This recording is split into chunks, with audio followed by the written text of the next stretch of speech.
Hoy se cumplen 200 años del levantamiento popular de Madrid, con el que comenzó la Guerra de la Independencia entre Francia y España.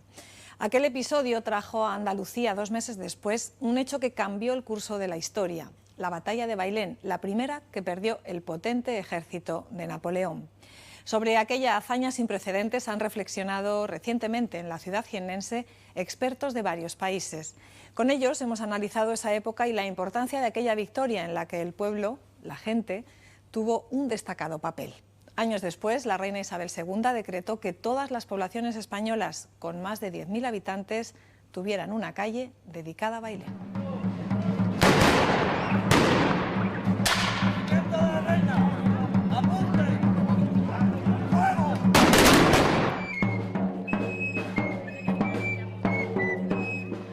Bailén, provincia de Jaén. Estas albas conmemoran periódicamente entre los vecinos la victoria de una batalla frente a los franceses durante los primeros meses de la Guerra de la Independencia de 1808. Un año antes, en 1807, España y Francia habían firmado el Tratado de Fontainebleau, un acuerdo secreto para repartirse Portugal, por el que las tropas francesas podrían entrar libremente en España. Napoleón ocultaba además otros intereses. Los franceses pensaban aprovechar esa alianza española para conseguir recursos financieros, acceso a los productos coloniales que necesitaba, de tipo algodón, productos de ultramar, y también la posibilidad de aprovechar algodón peninsular y, sobre todo, creo yo, lana. Las ideas que llegaban de la Revolución Francesa abrieron la esperanza a los proyectos de los ilustrados liberales españoles, pero la realidad fue muy distinta. Aquí se da la circunstancia de que los franceses, que teóricamente vienen a traer las ideas de la revolución, pero claro, esas ideas que trae Napoleón se ha convertido desde el año 1805 en un emperador. Realmente el régimen en Francia es una dictadura militar. Y entonces esas ideas que algunos españoles esperan encontrar cuando vienen los franceses se dan cuenta de que aquí lo que se está imponiendo es un régimen imperial y a cañonazos, lo cual pues no es la mejor forma de imponer ningún tipo de ideología, ¿no?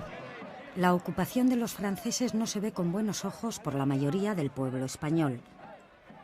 En algunos casos se intentó demostrar que Napoleón era meramente el discípulo o el hijo de la revolución. Pero es verdad que en sentido opuesto también hubo toda una literatura en la cual se pretendió que Napoleón no era el discípulo de la revolución, que era un déspota, pues un tirano que no tenía ya nada que ver con Robespierre. El emperador convocó en territorio francés a Carlos IV y Fernando VII.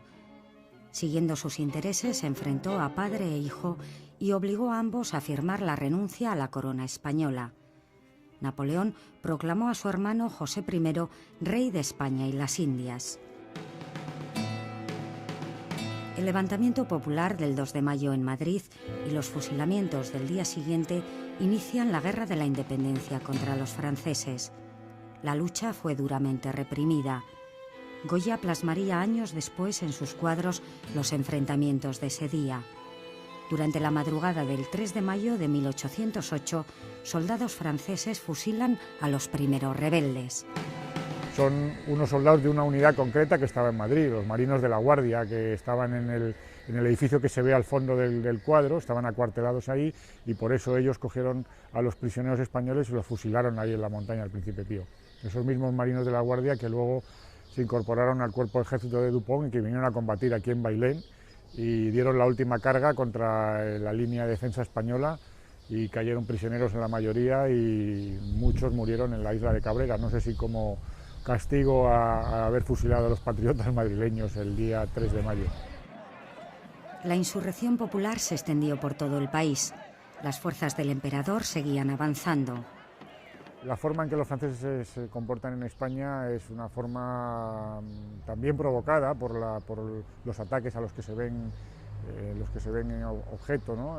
Pero son unas reacciones normalmente muy extremas, con mucho desprecio de los símbolos sagrados, por ejemplo de las iglesias, saqueo de tumbas, destrozo de las imágenes. Eso en un pueblo que tiene una conciencia religiosa en el año 1808 muy acendrada, pues cala muy dentro de lo que es la ideología popular, ¿no? Y eso los españoles no lo aceptan y lo rechazan profundamente. Napoleón envió al general Dupont al frente de la campaña en Andalucía. Las fuerzas españolas, al mando del general Castaños y Reding, fueron sus adversarios. Ninguno de los dos ejércitos conocía los movimientos del contrario. Los franceses tuvieron que llegar a escoltar un mensajero con 600 jinetes para poder estar ciertos que el mensaje llegara.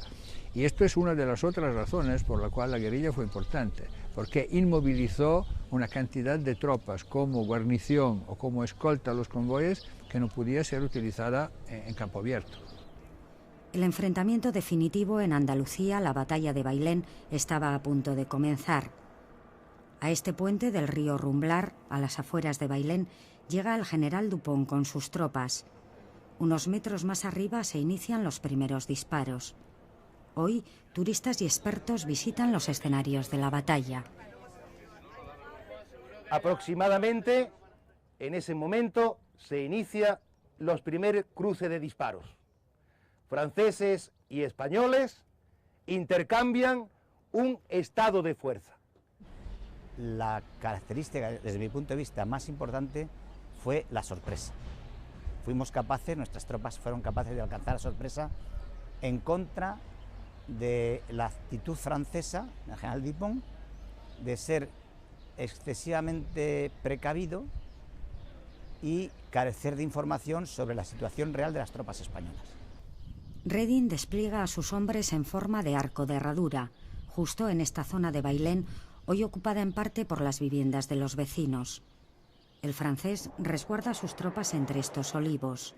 Después, el 19 de julio, la batalla de Bailén en Jaén supuso una gran victoria. 200 años después todavía se recuerda. Las fuerzas son similares, unos 12.000 hombres por cada bando. Al ejército español se han unido voluntarios.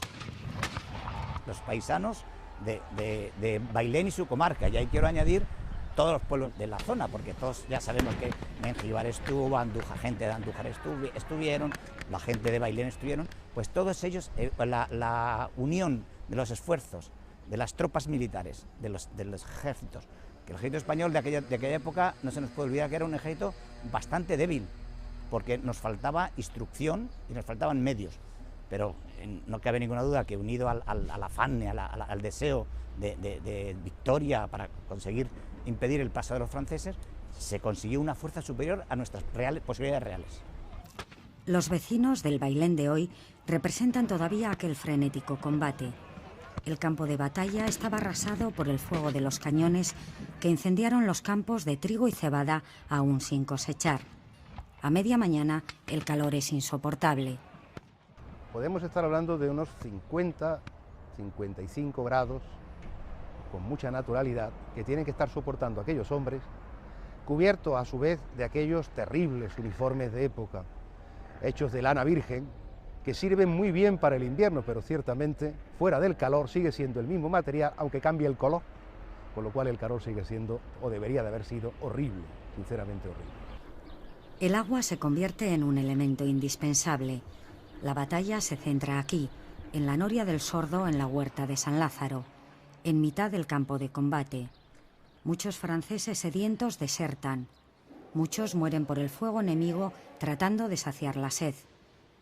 Los soldados españoles tienen agua. Las mujeres cargadas de vasijas atraviesan el campo de batalla entre disparos. Según la leyenda de Bailén, la heroína popular María Bellido dio de beber al general Reding. Una bala rompió el cántaro y ella, sin inmutarse, recogió un trozo del suelo que todavía tenía agua y se la ofreció de nuevo al general. También es cierto que quizá en María Bellido, o bajo ese nombre, se quiera representar a todas las mujeres, niños, ancianos de Bailén, que el 19 de julio de 1808, poniendo en grave riesgo sus vidas, son capaces de adentrarse por medio de las líneas españolas, llevando asnos, mulos, cargados con cántaras de agua, necesarias tanto para saciar la sed de los soldados, o más necesarias aún para saciar la sed de las propias armas. Mosquetones y cañones necesitan refrescarse, pues el riesgo que ocurre tras una serie de disparos es precisamente que puedan reventar en la cara de aquellos que los están sirviendo. El pueblo de Bailén se ocupa de recoger y atender a los heridos españoles. La actual calle Pérez Galdós, la calle donde hoy está situado el Centro de Interpretación y el Museo de la Batalla de Bailén, se convirtió en un hospital de sangre. El pueblo de Bailén se vuelca completamente, de tal modo que, con independencia de sexo o condición, en una farmacia se llegan a atender 200 heridos, era lo único que había en Bailén en aquella época. Un boticario que pudiera dar los primeros auxilios médicos. Se preparan cántaros con vinagre y agua para aliviar, en cierta medida, la sed y también para limpiar las heridas. Las mujeres hacen vendas de aquello que pillan y te echan a su mano, sábanas, colchas noviales, cualquier cosa sirve. A las 2:30 de la tarde del 19 de julio de 1808, Dupont, herido de bala, solicita el armisticio.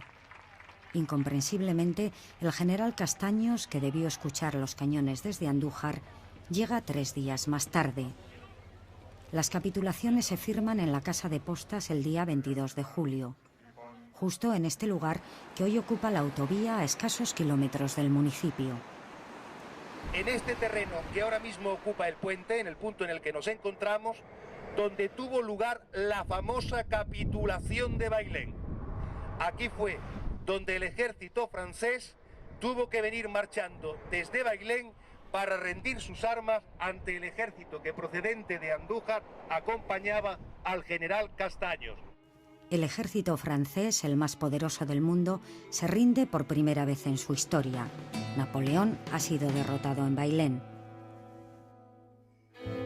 Y esto le dejó totalmente aplastado, digo, muy afectado. O sea, él calibró enseguida la repercusión de Bailén, no tanto en un plano militar, creo que llegando a pensar que, bueno, eran 10.000, 10 o 20.000 hombres perdidos, pero yo lo que calibró realmente, con mucha lucidez al mismo tiempo, era la repercusión en toda Europa a través de la destrucción de la leyenda, digamos, de invencibilidad de su ejército.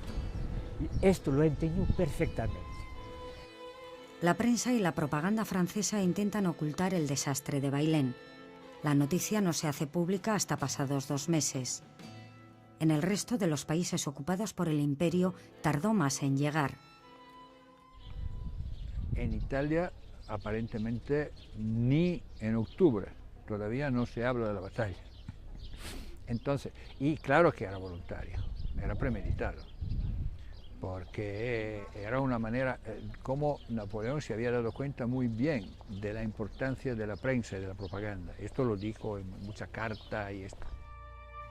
Los ecos de la victoria sí llegaron a otros países europeos y Bailén se convirtió en un símbolo.